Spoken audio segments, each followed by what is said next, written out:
kebijakan fiskal yang akan kita bahas ini dua bagian, sebagaimana APBN, berarti memang ada bagian penerimaan, ada juga bagian pengeluaran. Nah, oleh karena itu kita bahas satu persatu.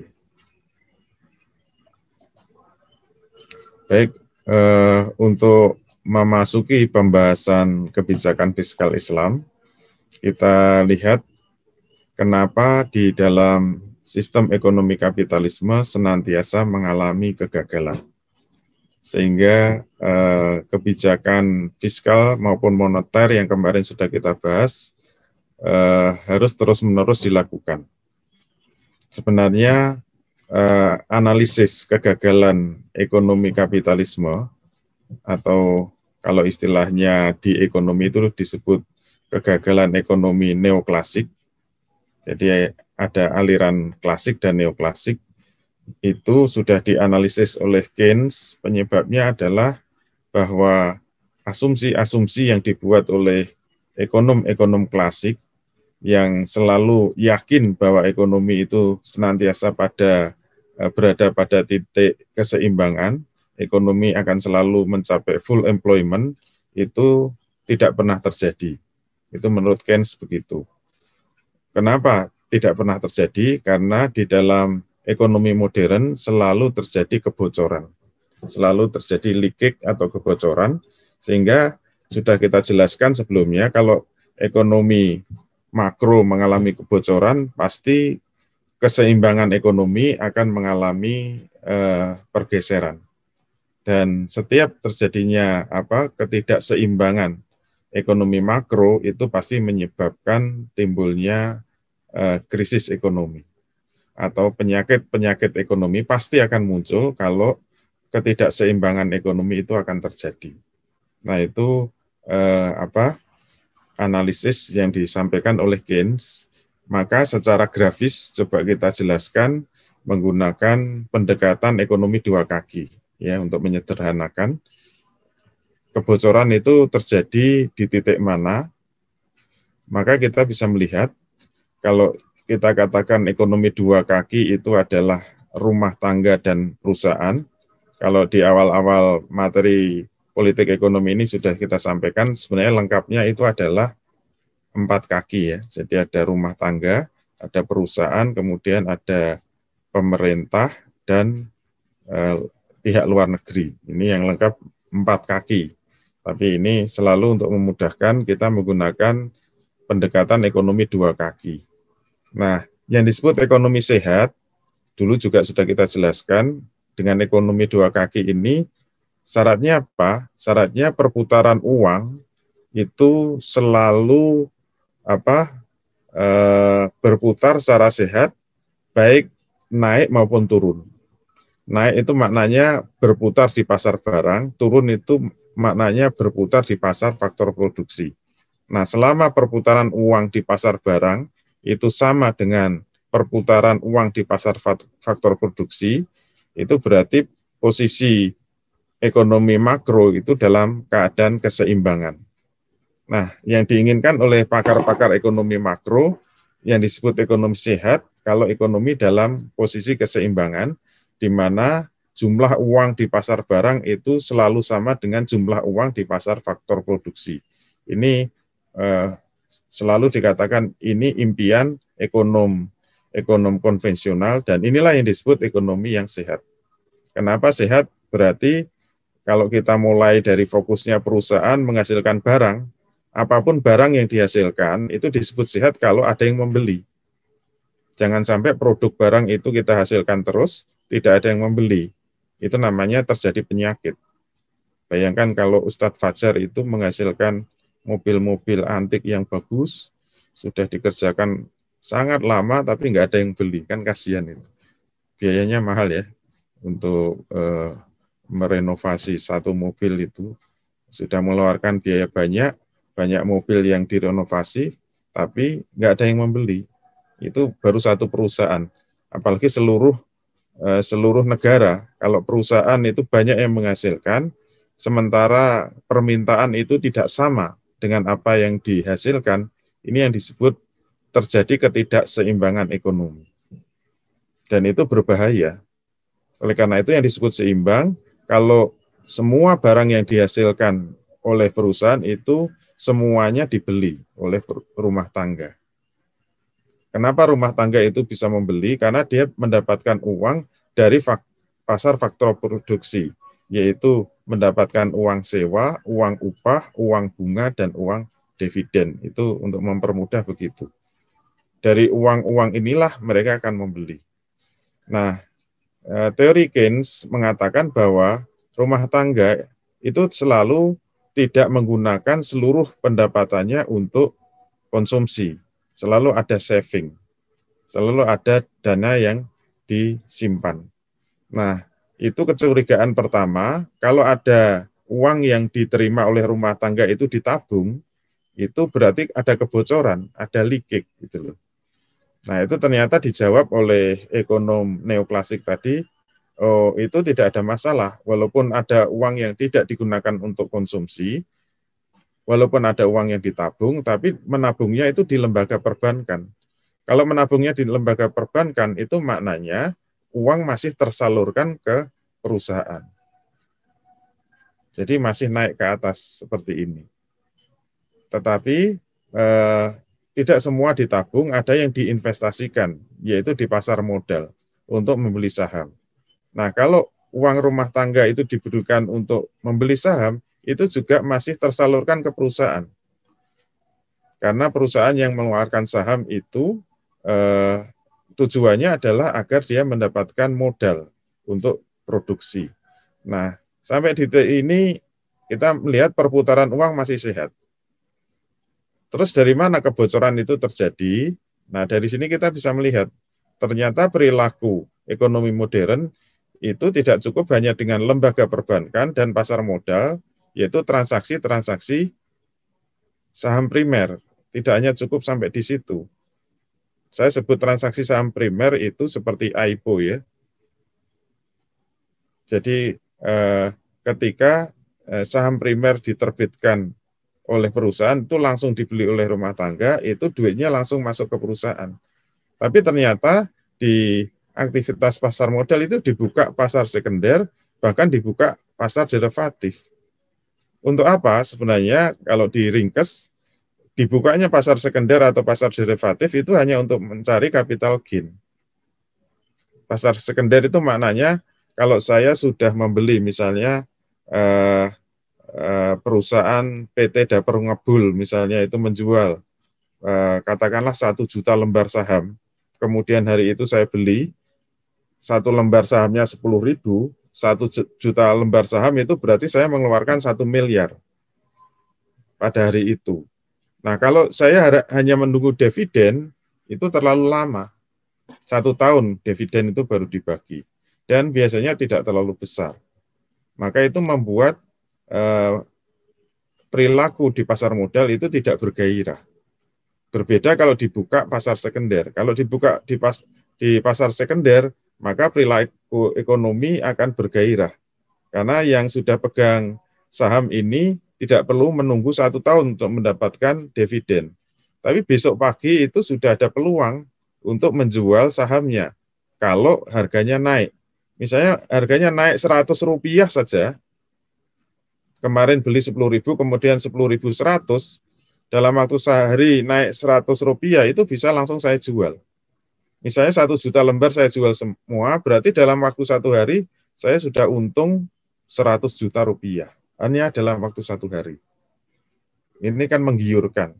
Nah, 100 juta itu disebut apa? Itu capital gain, selisih nilai beli saham dengan jual saham. Terus kalau sudah dapat uang 10 miliar plus 100 juta, itu apakah kemudian diam? Enggak, dia masih nongkrong di pasar modal menunggu saat sahamnya turun. Kalau harga saham turun misalnya menjadi Rp9.900, dia bisa borong lagi itu duitnya. Duitnya digunakan untuk membeli, nanti mencari kesempatan untuk naik lagi. Dia bisa menjual lagi. Nah, inilah yang membuat perputaran uang itu bolak-balik hanya di lantai bursa. Hanya dalam rangka mengejar capital gain ini. Apalagi yang disebut pasar derivatif ini lebih lebih rumit lagi, lebih kompleks lagi, dan lebih menarik lagi. Karena di pasar derivatif ini yang paling dominan bukan mengejar capital gain-nya, tetapi yang paling dominan adalah permainan judinya. Ingat judi itu ada lagunya, yaitu judi. Nah, cukup sudah itu. Nah, di pasar derivatif itu yang dikejar adalah spekulasinya gitu loh. Karena ternyata transaksi di pasar modal itu tidak ada yang on the spot. On the spot yang asli, dalam arti membeli hari ini, kemudian sahamnya diterima hari ini. Ternyata banyak yang transaksinya itu future trading. Nah, future trading itu bagian dari pasar derivatif. Jadi belinya hari ini, tetapi menerimanya itu seminggu lagi atau sebulan lagi. Kenapa harus begitu? Karena ada spekulasinya. Seminggu lagi kan harga saham bisa naik, bisa turun. Kalau naik pasti ada salah satu yang untung, salah pihak rugi. Kalau turun juga begitu, ada satu pihak yang rugi, salah satu pihak untung.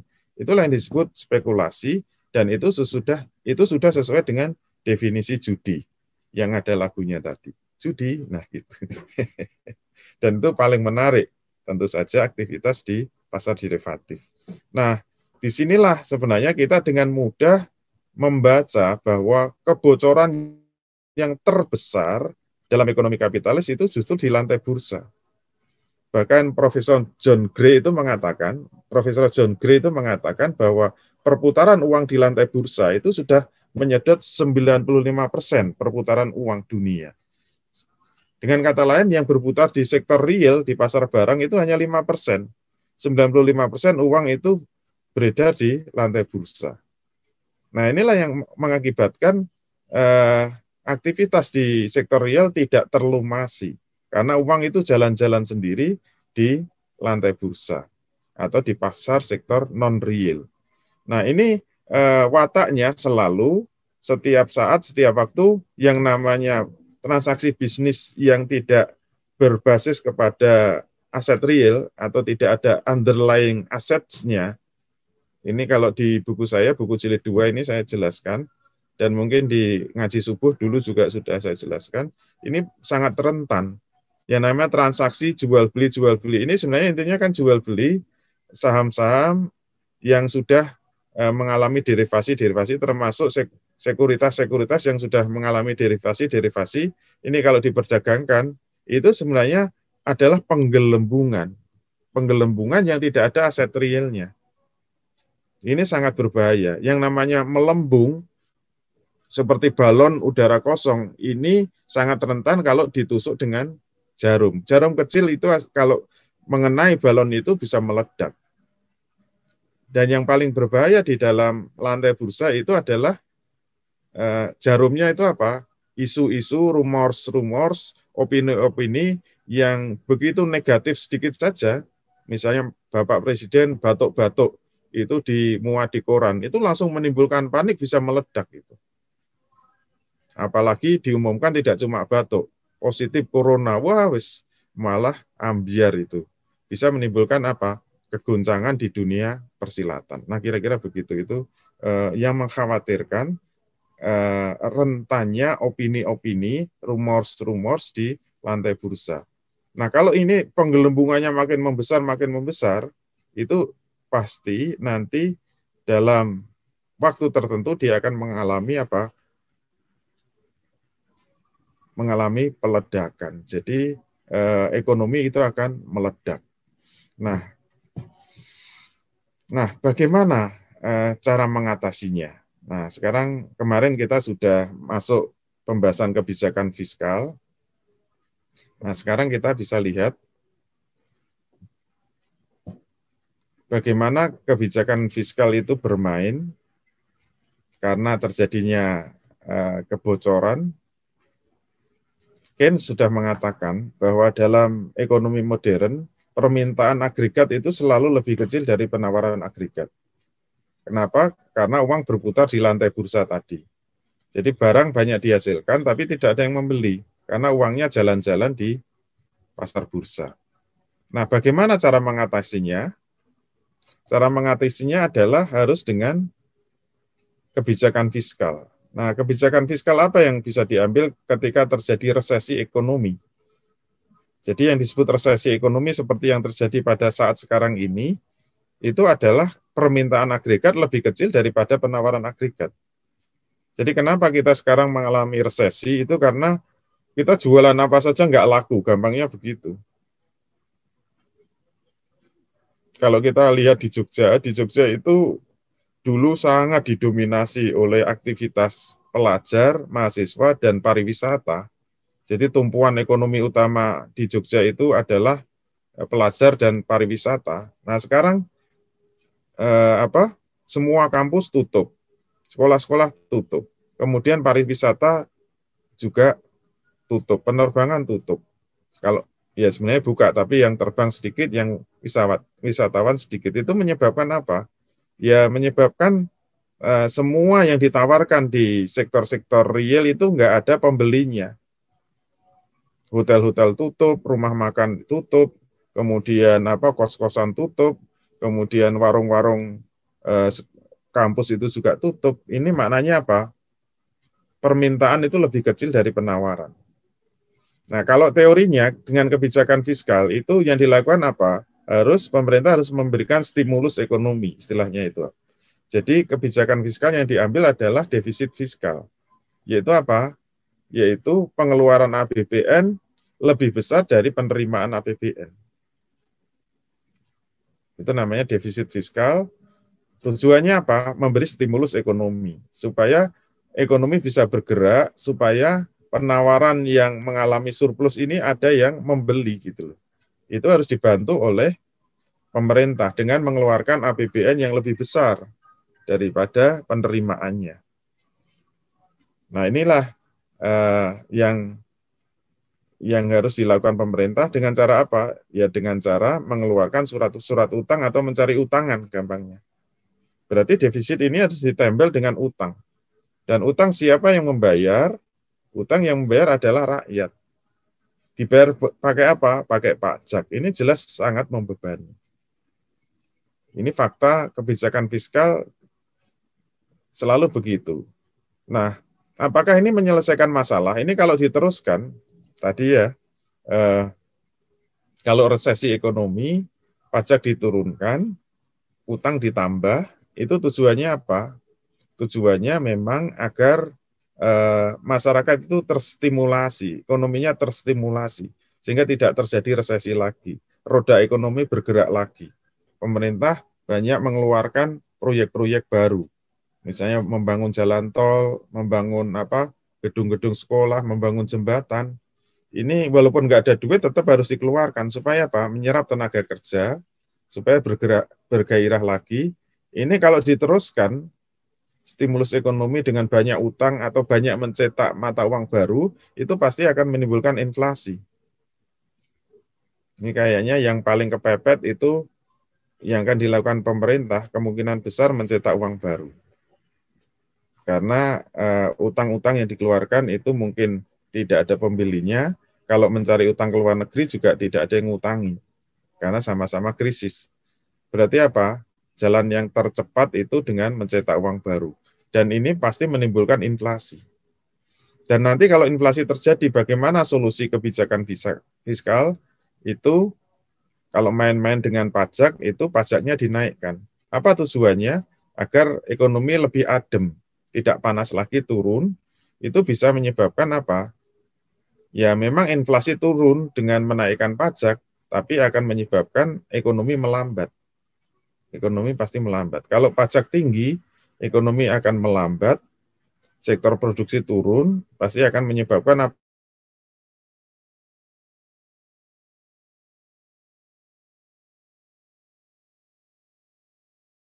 Baik, kemungkinan ada gangguan koneksi di kami ya. Kita tunggu tadi contoh.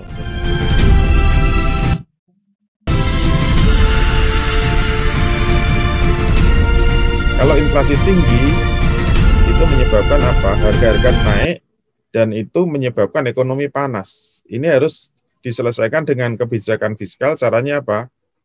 Menaikkan beban pajak. Supaya apa? Ekonomi menurun inflasinya.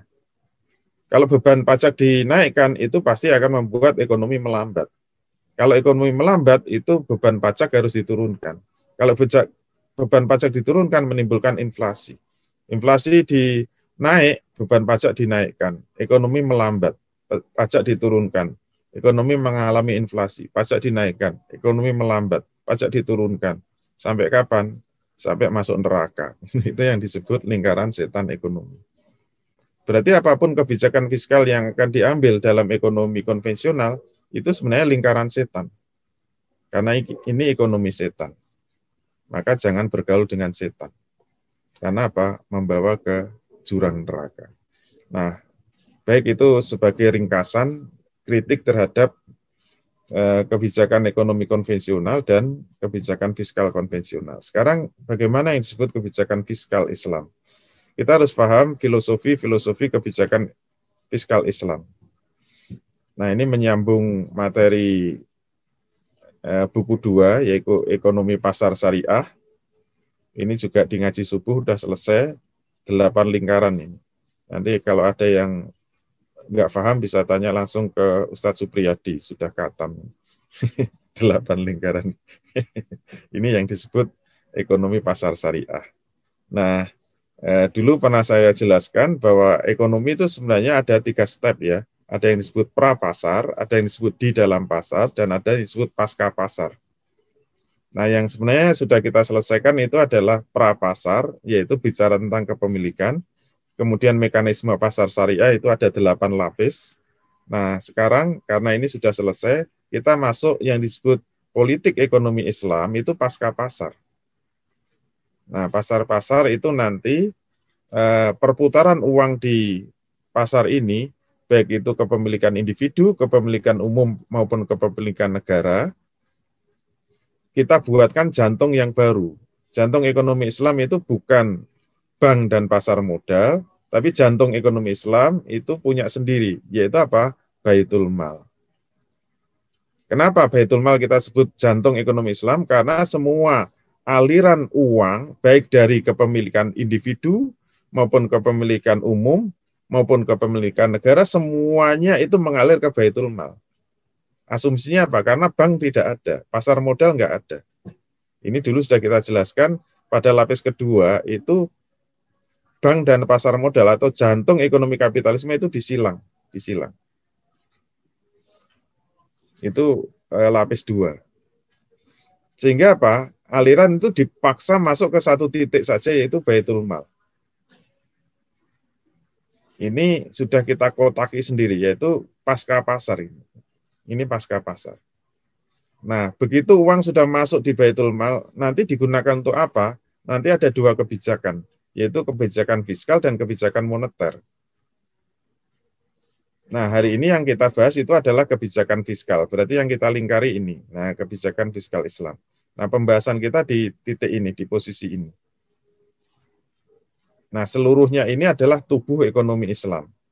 Jadi kalau kita mengatakan bahwa ekonomi Islam itu adalah sebuah sistem, maka syaratnya apa? Dari awal sudah katakan, sebuah sistem ekonomi itu syaratnya harus punya tubuh. Dulu kita mensyaratkan 4 ya, harus punya tubuh sendiri, punya darah sendiri, punya jantung sendiri, dan punya pompa sendiri. Nah, kalau kita ditantang, apakah ekonomi Islam punya tubuh? Punya, ini tubuhnya, ini seluruh tubuh ini. Jadi mulai pra-pasarnya ada, di dalam pasarnya ada, dan pasca pasarnya ada. Ini berarti satu tubuh. Yang disebut satu tubuh itu 3 syarat ini harus terpenuhi. Pra-pasar, di dalam pasar, dan pasca pasar. Itu disebut satu tubuh. Kemudian uangnya seperti apa? Jadi yang disebut syarat kedua kan darahnya apa? Darahnya itu uang. Nanti kita bahas di kebijakan moneter. Jangan kita buka dulu. Nanti tidak mau ngaji lagi. Itu yang disebut darahnya. Kemudian jantungnya itu apa? Nah, itu yang kita bahas hari ini. Jantungnya adalah Baitul Mal. Kemudian pompa jantungnya apa? Nanti kita lihat. Pompanya bukan suku bunga dan juga bukan bagi hasil. Tubuhnya ekonomi Islam itu punya jantung sendiri dan nanti punya pompa sendiri. Nah, hari ini kita akan membahas jantungnya kenapa Baitul Mal, dan nanti pompanya apa. Pompa itu yang bisa memasukkan dan yang bisa mengeluarkan. Tapi insya Allah nanti ketemunya pompa itu minggu depan ya. Karena kebijakan fiskal kita bagi dua. Supaya apa? Supaya ngaji terus. Karena subuhnya kan ada terus kan. Sampai kapan? Ya sampai subuhnya habis. Namanya juga ngaji subuh. Sampai kiamat. Terus materinya habis enggak? Ya habis, nanti diulangi lagi. Diulangi lagi, habis lagi. Ilmunya pas-pasan. Baik, sekarang kita masuk lingkaran ini, kebijakan fiskal Islam. Berarti kemarin sudah kita jelaskan kebijakan fiskal intinya apa? Intinya sebenarnya adalah penyusunan APBN. Jadi kebijakan fiskal di skala negara itu adalah penyusunan APBN. Nah, bagaimana filosofi penyusunan APBN dalam perspektif Islam? Itu sangat berbeda ya filosofinya. Kita lihat satu-satu. Nah, nomor satu aja sudah mengguncangkan dunia persilatan. Yaitu apa? Ternyata APBN Islam tidak disusun setiap tahun. Jadi APBN tidak dibuat dengan anggaran tahunan, sebagaimana konvensional yang kemarin. Kalau APBN konvensional itu kan dibuat penyusunannya itu dalam tahun fiskal. Yang disebut tahun fiskal itu 1 tahun, mulai 1 Januari sampai 31 Desember. Itu yang disebut tahun fiskal, sehingga anggaran belanja dan pengeluaran negara itu memang disusun 1 tahun. Penerimaan itu targetnya berapa, dan pengeluaran targetnya juga berapa. Itu penyusunan APBN konvensional. Jadi pas 1 tahun. Kalau dalam Islam ternyata enggak. Berarti APBN disusun untuk apa? Ya sesuai kebutuhan. Nanti kita lihat perbedaannya di mana. Nomor 2, dalam menyusun APBN Islam, ternyata tidak membutuhkan pembahasan dengan DPR. Kalau dalam Islam disebut Dewan Perwakilan Rakyatnya adalah Majelis Umat. Ya, Majelis Umat itu bahasa Arab, bahasa Indonesianya Dewan Perwakilan Rakyat. Ya, sepodo wae lah. Nah, kemarin sudah kita tekankan, dalam APBN konvensional itu apa yang dibuat pemerintah, dalam hal ini adalah Menteri Keuangan yang mewakili Presiden, itu harus mendapat persetujuan DPR. Kalau sebuah aturan yang dikeluarkan oleh pemerintah harus mendapatkan persetujuan DPR, itu maknanya itu levelnya adalah level undang-undang. Berarti APBN itu adalah undang-undang yang perlu mendapatkan persetujuan dari DPR.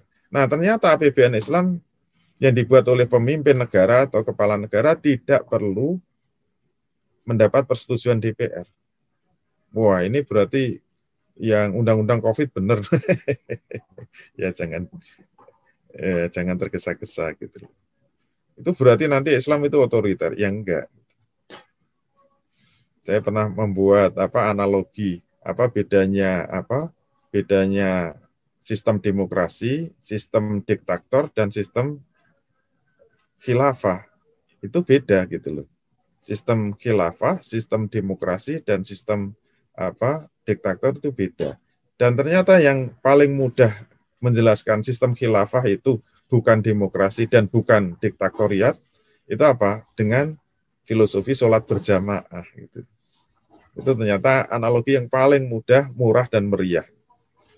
Jadi kalau kita melihat sholat jamaah, apakah itu imamnya otoriter, apakah imamnya diktator, kan enggak gitu.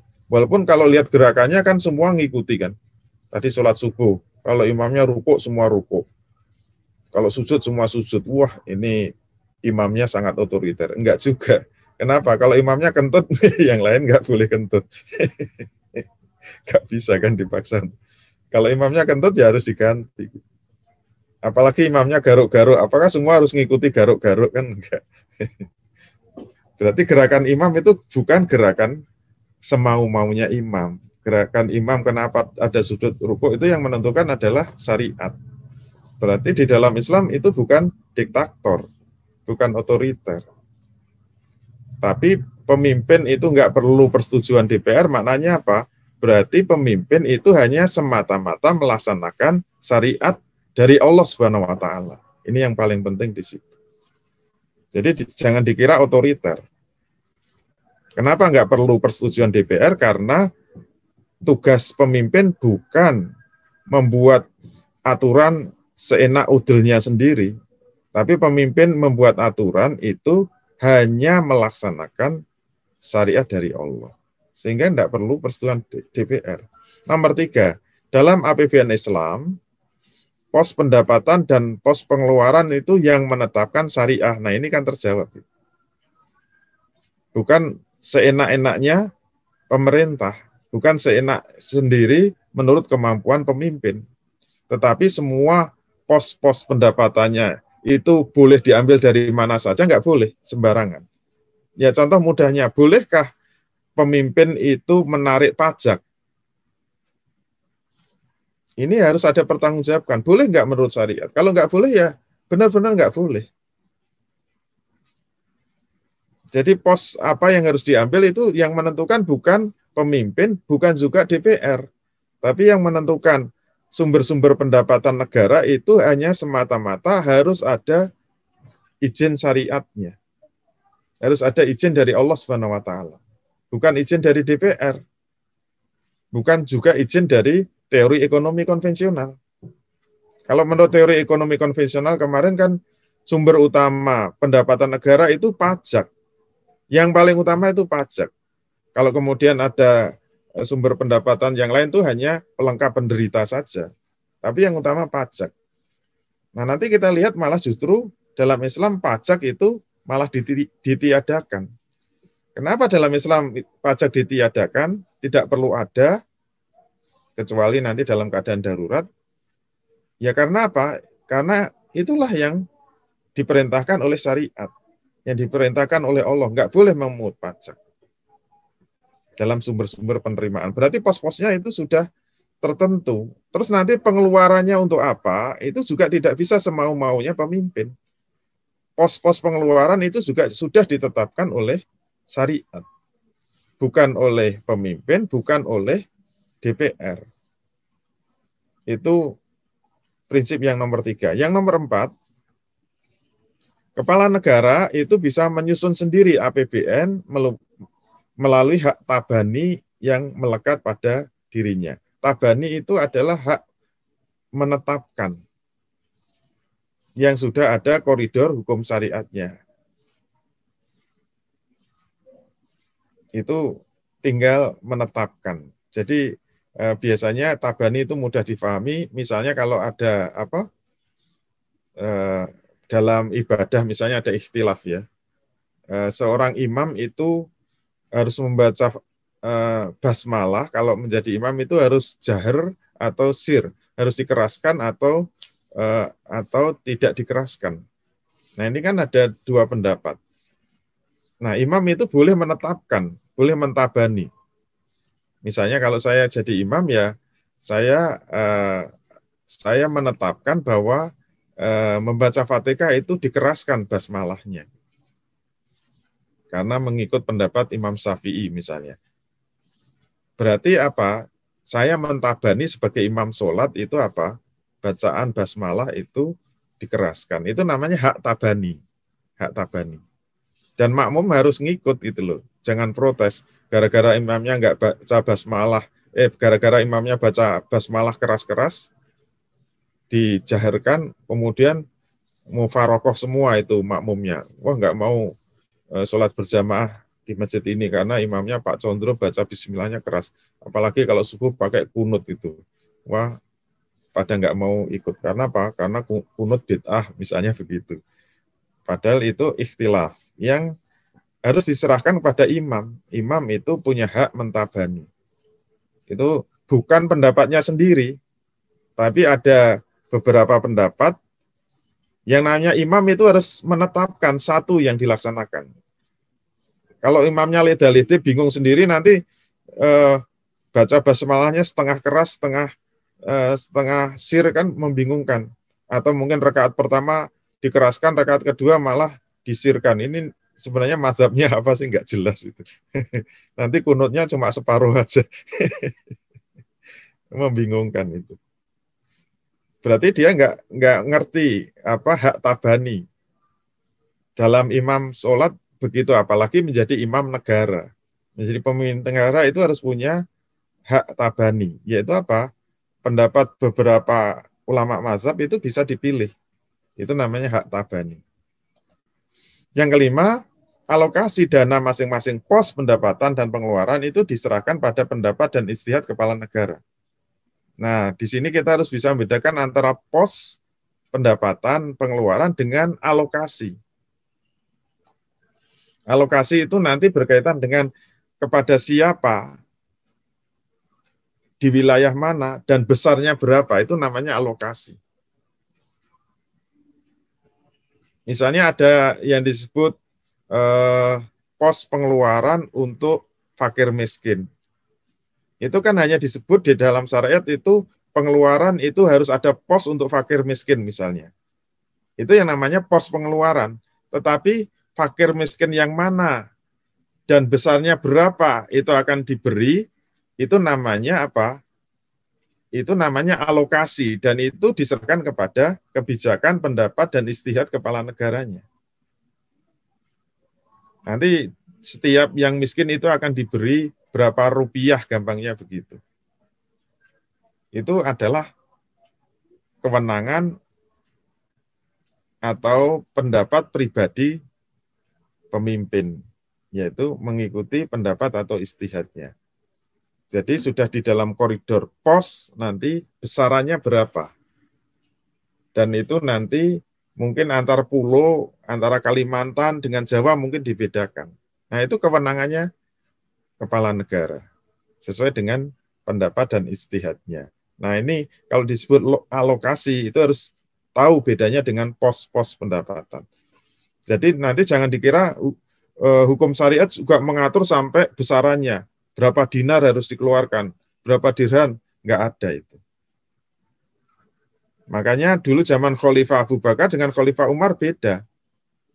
Ketika membagi ghanimah itu, satu khalifah itu membagi rata, satu khalifah tidak, berdasarkan apa senioritas misalnya, atau berdasarkan yang paling miskin. Yang miskin diberi banyak, yang agak miskin setengah, yang tidak miskin sedikit, bahkan tidak diberi.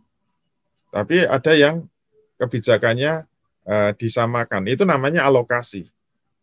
Dan faktanya di zaman Khulafaur Rasyidin masing-masing khalifah itu beda.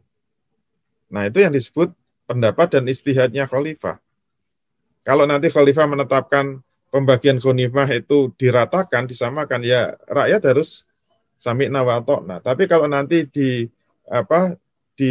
dibuat progresif mengikuti tingkat ekonomi para mujahidin, yaitu harus sami'na wa ata'na rakyatnya. Kenapa? Karena hak alokasi itu di tangan pendapat dan ijtihad kepala negara. Nah, semoga 5 prinsip penyusunan APBN ini bisa difahami. Baik. Ini sebagai tambahan penjelasan, berarti dari poin-poin tadi, nanti kita bisa menyusun APBN.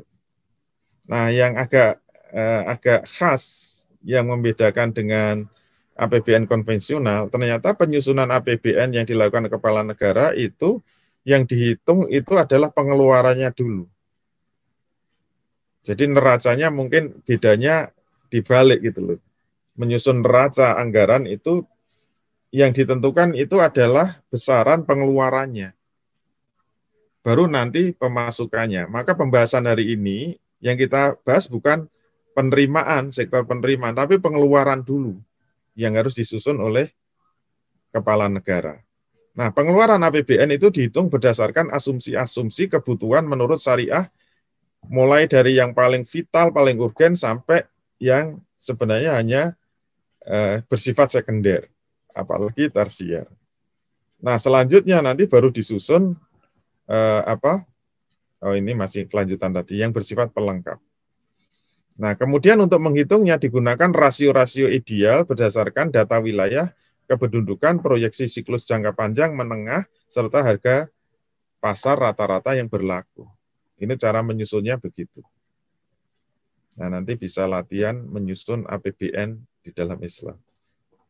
Kalau kuliah ya mahasiswanya langsung dikasih tugas. Dan itu nyusunnya harus berdasarkan data-data yang real. Jadi mahasiswa tugasnya apa? Apa nanti ngaji subuh suruh kasih tugas? Yang ngumpulin tugas nanti Ustadz Supriyadi. Berarti harus dimulai dengan apa? Harus mencari data jumlah penduduk di Indonesia berapa, jumlah penduduk di Indonesia berapa. Terus harus tahu jumlah penduduk Indonesia yang miskin berapa, karena yang penting itu yang miskin. Terus harus tahu luas wilayah Indonesia berapa, garis batas. Jadi nanti luasan juga harus tahu, keliling Indonesia itu garis batas wilayah itu juga harus tahu. Karena garis batas itu jelas terkait dengan pertahanan dan keamanan negara. Berapa tentara yang dibutuhkan di Indonesia ini. Terus nanti jumlah provinsinya berapa, jumlah kabupatennya berapa, jumlah kecamatannya berapa. Nanti terkait dengan fasilitas sekolah yang harus disediakan, fasilitas rumah sakit yang harus disediakan, termasuk fasilitas pengadilan yang harus disediakan, itu semua harus dihitung semua. Sampai ketemu asumsi-asumsi biaya yang harus dikeluarkan. Ini cara menyusun APBN Islam itu begitu. Nah, dari prinsip-prinsip APBN Islam itu, kita langsung bisa bandingkan dengan APBN konvensional. Apa keunggulannya? Kita bisa lihat. Kemarin dalam menyusun APBN konvensional, ternyata kita tahu bahwa penyusunan APBN konvensional itu harus mengacu pada asumsi nilai tukar dolar dan tingkat inflasi. Kemarin sudah kita jelaskan. Dan itu sangat bahaya ternyata. Kemarin sudah kita jelaskan semua. Jadi kalau menyusun APBN konvensional, karena dipatok dengan tahun anggaran, selama 1 tahun, berarti apa? Penerimaan negara di dalam 1 tahun, penerimaan anggaran negara dalam 1 tahun ini juga harus ditetapkan. Misalnya sudah ditetapkan penerimaannya sekian dan pengeluarannya sekian. Katakanlah penerimaannya itu nanti asumsinya 2.000 triliun misalnya, pengeluarannya juga 2.000 triliun. Ingat bahwa penyusunan ini mengacu pada asumsi. Asumsi yang paling penting itu adalah asumsi nilai tukar dolar. Kalau di awal APBN sudah ditetapkan, misalnya asumsinya itu 1 dolar sama dengan Rp14.000, nanti kalau dalam perjalanan, misalnya baru 1 bulan, tahun anggaran itu berjalan, tiba-tiba naik Rp100 saja, itu sudah mengguncangkan APBN.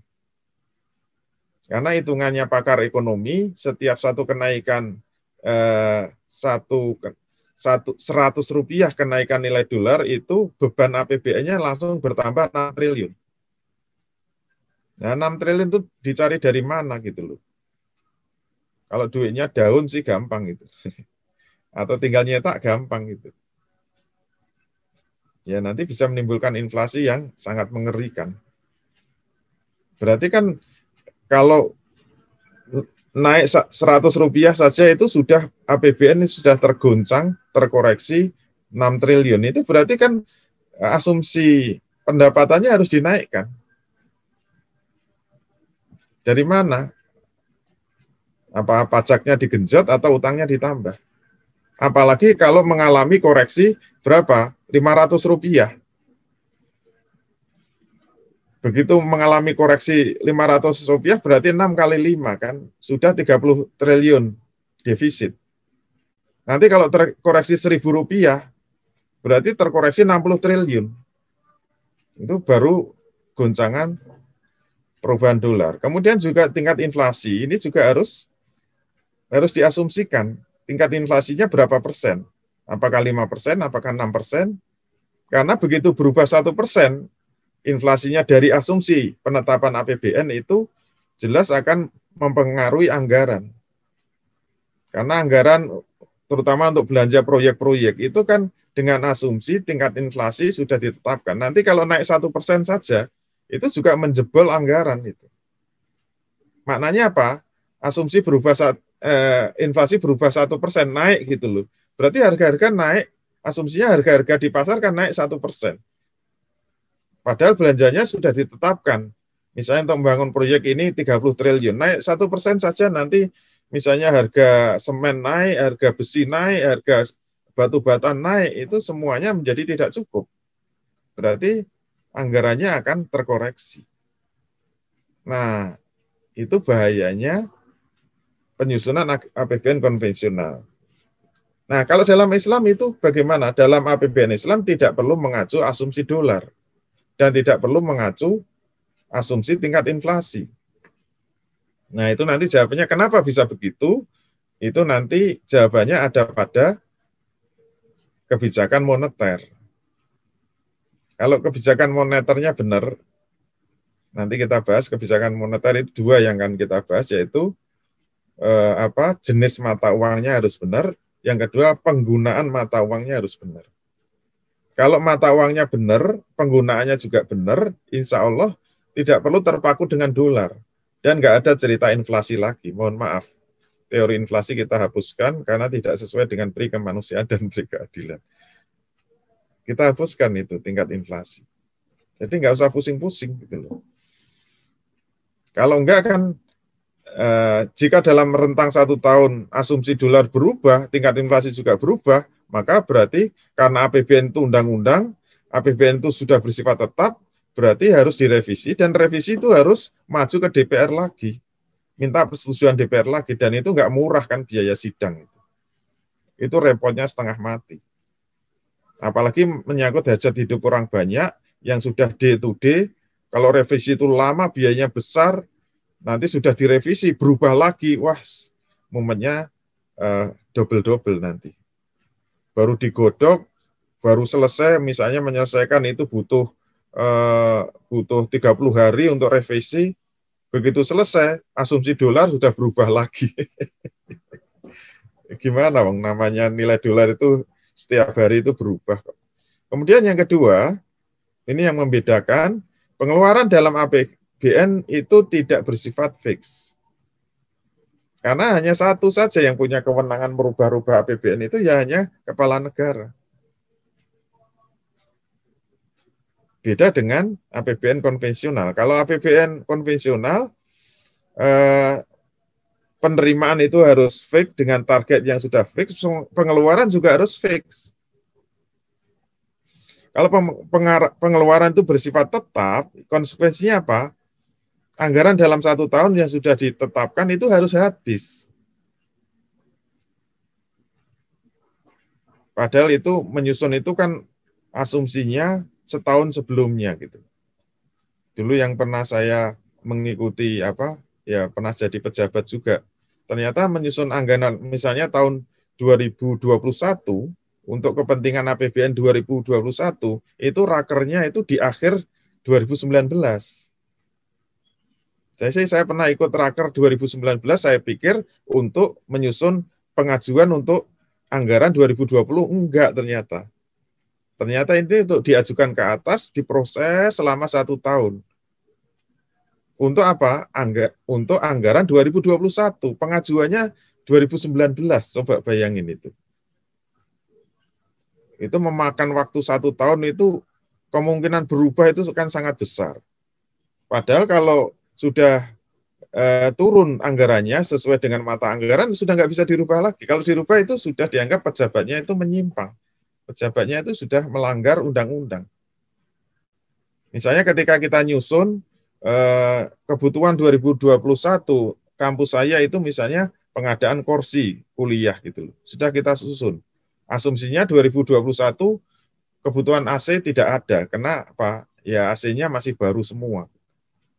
Ternyata begitu 2021, mungkin penerimaan mahasiswa turun karena ada pandemi misalnya, sehingga tidak memerlukan kursi baru.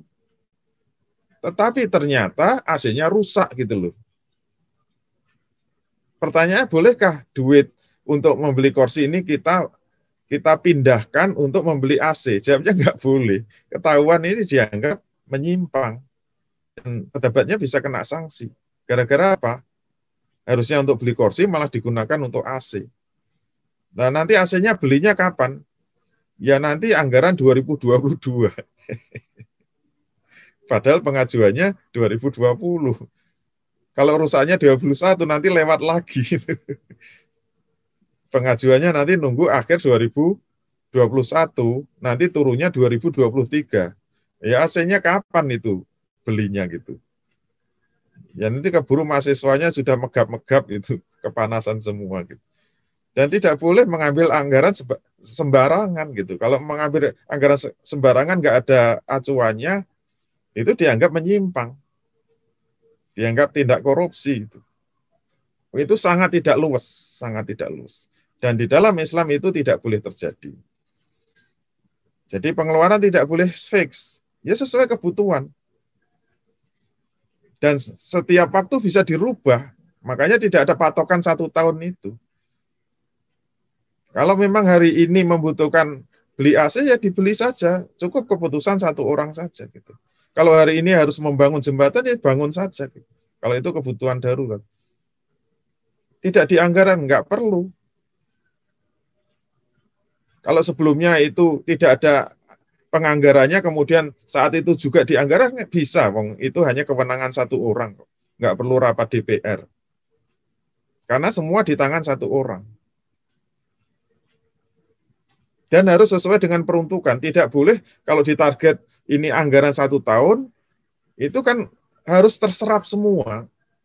Kalau sampai ada sisa, nanti dianggap gagal itu pejabatnya. Hukumannya apa? Nanti pengajuan berikutnya akan dipotong. Kenapa nggak bisa pakai? Nah akhirnya nanti kan karena harus habis terserap. Nah ini biasanya nanti ada penyimpangan-penyimpangan. Ya urusan untuk apa? Membuat SPJ itu kan gampang gitu. Yang penting apa? Duitnya dihabiskan. Nanti akhir tahun, wah sudah mulai pada piknik jalan-jalan. Alasannya apa? Kegiatan ilmiah. Biasanya kan begitu. Yang penting apa? Yang penting anggarannya habis. Nah itu secara sistemik itu bisa memaksa pejabat untuk korupsi gitu. Sehingga itu disebut korupsi yang sistemik. Kalau nggak korupsi malah salah gitu. Jadi malah harus korupsi, kan bahaya itu. Oke. Kemudian alokasi APBN Islam dari masing-masing pos dan pengeluarannya harus bersifat fleksibel. Ya seperti tadi gitu. Kalau memang sudah direncanakan ini untuk pengadaan gedung misalnya, kemudian ternyata apa tidak diperlukan, ya langsung dirubah saja gitu. Kalau mungkin dianggarkan untuk gedung itu misalnya bertingkat 3, kemudian dirubah hanya 1 lantai, langsung aja dirubah, bersifat fleksibel. Jadi enak saja. Misalnya kebutuhannya asalnya 10 miliar, oh ternyata nggak diperlukan. Saya rubah cukup 1 miliar saja, ya terserah. Fleksibel. Tidak harus sudah diajukan 10 miliar, harus habis 10 miliar ini. Wah, ini penyiksaan bagi pejabatnya. Padahal sudah nggak diperlukan. Jadi jika di tengah jalan ternyata penerimaannya kurang, maka dengan mudah kepala negara itu menggenjot penerimaan. Gitu. Sekarang kurang, apa yang harus dilakukan? Kalau memang misalnya harus dilakukan penarikan pajak atau doriba, itu bisa saja dilakukan. Karena sekarang kasnya kurang. Padahal ada bencana alam. Ya bisa langsung diputuskan.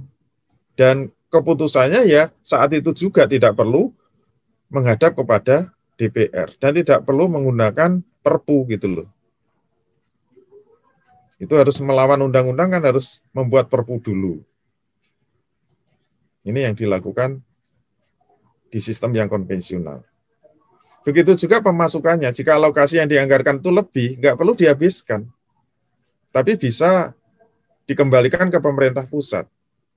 Misalnya pemerintah daerah sudah mengajukan sebanyak 5 triliun misalnya. Ternyata digunakan jalan kok cuma habis 4 triliun, ya sudah yang 1 triliun kembalikan saja. Atau ditahan untuk pengajuan berikutnya nanti dikurangi dengan kelebihan. Sehingga tidak harus diserap habis semua, sehingga terjadi apa? Penyimpangan-penyimpangan tadi. Jadi bisa dikembalikan atau untuk saldo anggaran berikutnya.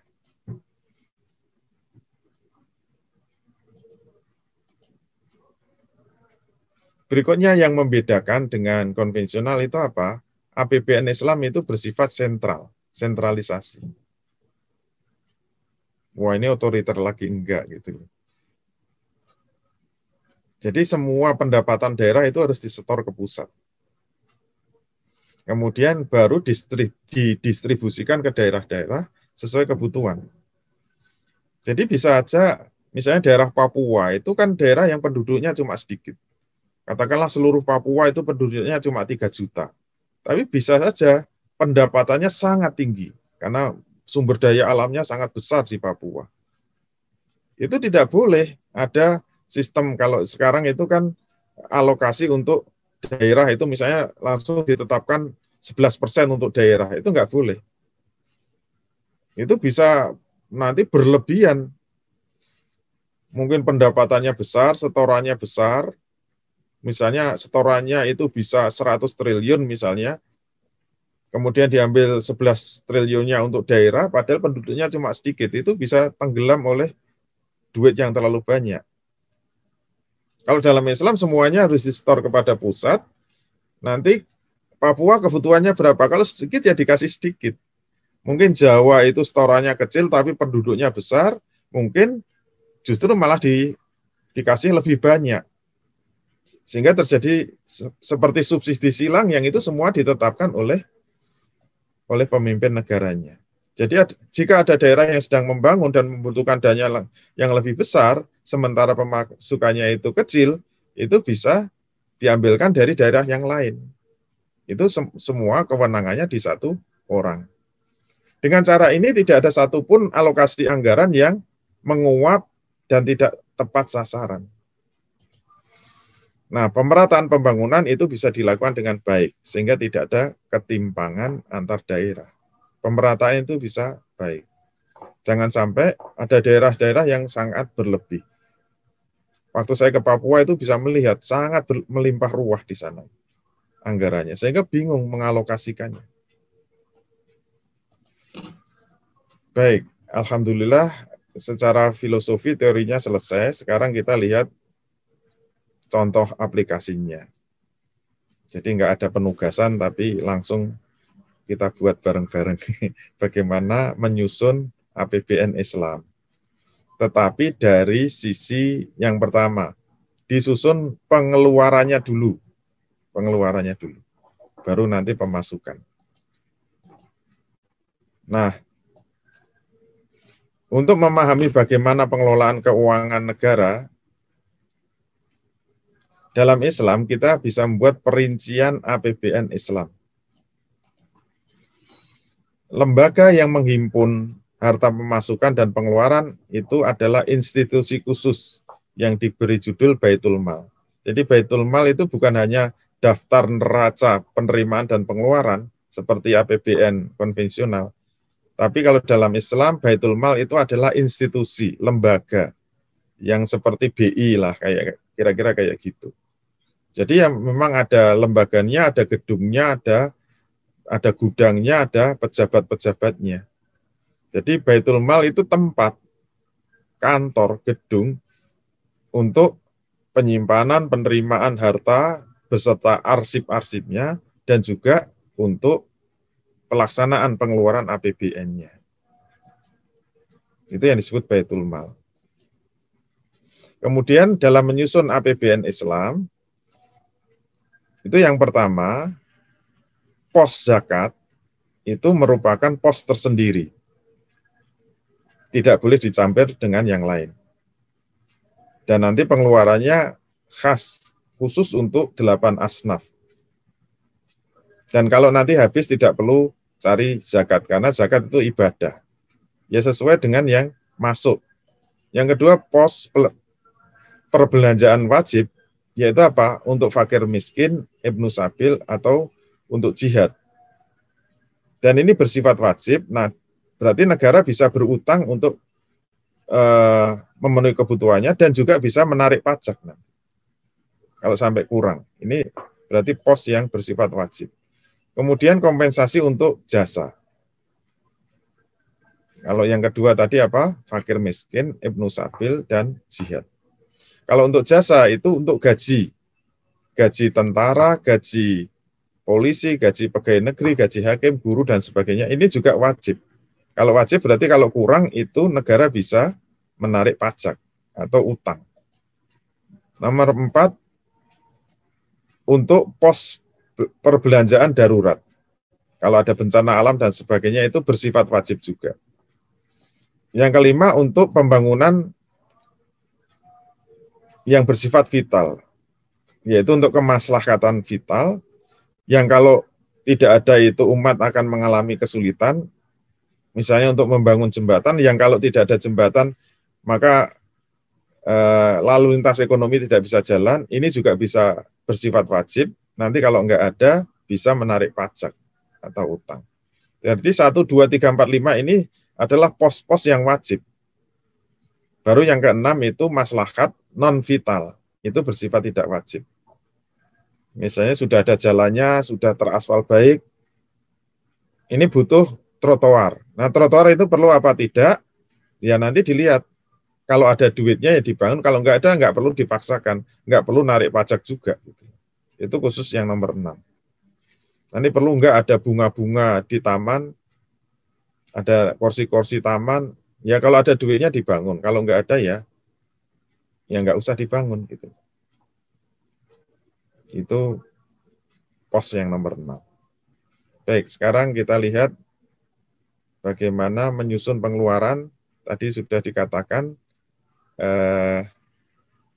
harus membuat asumsi-asumsi. Yang pertama, harus tahu data jumlah penduduk. Ini sudah saya update. Asumsinya berapa? 270 juta.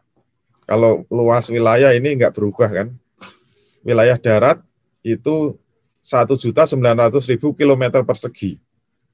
Wilayah laut itu 5.800.000, berarti 3 kali lipat luas lautan Indonesia itu daripada daratannya. Nah, batas garis batas itu berarti keliling ya, keliling Indonesia itu ternyata 15.000 kilometer. Kemudian asumsi provinsinya 33, kabupaten 480, kecamatan 6.000, desa kelurahan 70.000. Ini kalau sudah berubah ya berarti saya belum update. Kemudian ini asumsi saja. Masih menggunakan data Bank Dunia, asumsi penduduk Indonesia yang miskin itu 50%. Berarti kalau 270, asumsinya yang miskin berapa? Berarti 135 juta itu miskin. Kemudian asumsi kebutuhan nutrisi per orang per hari itu 600 gram. Berarti nanti kalau 135 juta kalikan 600 gram per hari kalikan per bulan. Jadi per bulan harus menyiapkan uang berapa. Kemudian asumsi harga pangan per kilogram itu 10.000. Berarti kalau 600 gram itu kebutuhannya berapa? 6.000 rupiah per hari per orang. Kalau asumsinya harga beras itu 10.000. Itu cara menentukan pengeluaran begitu. Kemudian pos pendidikan, asumsinya jumlah siswa sekolah 5-19 tahun itu 60 juta. Rasio guru, satu guru itu menangani 20 siswa. Sekolah itu satu sekolah untuk 300 siswa. Asumsi gaji guru per bulan 10 juta. Asumsi biaya operasional 25 juta. Asumsi yang lulus dari SMA melanjutkan ke perguruan tinggi itu setiap 10 siswa itu 1 yang melanjutkan. Rasio kebutuhan dosen, 1 dosen menangani 10 mahasiswa. Rasio perguruan tinggi, 1 universitas itu untuk 1.000 mahasiswa. Biaya operasional per bulan itu adalah 500 miliar, 500 juta. Nah ini semua asumsi-asumsi. Kemudian pos kesehatan. Kebutuhan dokter, satu dokter itu untuk 1.000 penduduk. Rumah sakit, satu rumah sakit untuk 10.000 penduduk. Kemudian rumah sakit dengan desa, satu rumah sakit untuk 3 desa. Asumsi gaji dokter, satu dokter 15 juta. Biaya operasional rumah sakit per bulan asumsinya 500 juta. Kemudian untuk pos pertahanan keamanan, asumsinya rasio tentara itu tiap satu panjang garis perbatasan 1 kilometer harus ada 25 tentara. Kebutuhan polisi, satu polisi itu 1.000 penduduk.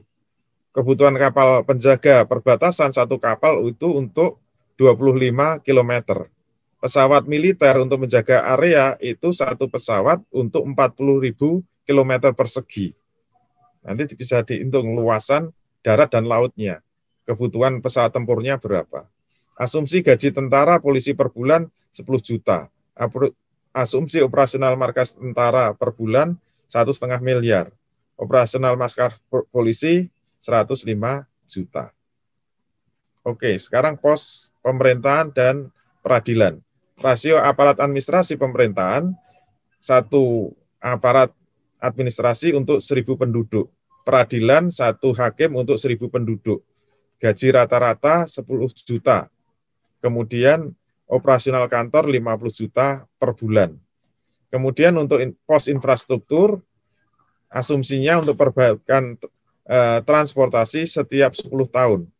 Ini kan berarti penyusunannya ada yang bulanan, ada yang 10 tahunan. Perbaikan untuk fasilitas umum tiap 20 tahun. Kemudian untuk infrastruktur energi dan sebagainya 20 tahun. Infrastruktur pangan seperti irigasi dan sebagainya 20 tahun. Infrastruktur pertahanan seperti kendaraan tempur, alutsista setiap 20 tahun. Nah, itu nanti dari asumsi-asumsi tadi nanti akan ketemu jumlah pengeluarannya berapa. Terus masih ada pos cadangan, asumsinya pos cadangan itu 5% dari seluruh APBN tadi. Untuk cadangan maslahat non-vital itu 2%. Nah, dari semua pos ini kemudian dihitung besaran makro untuk menghasilkan angka dalam tabel APBN. Nah, nanti seperti apa? Jangan kemana-mana, tetap bersama kami.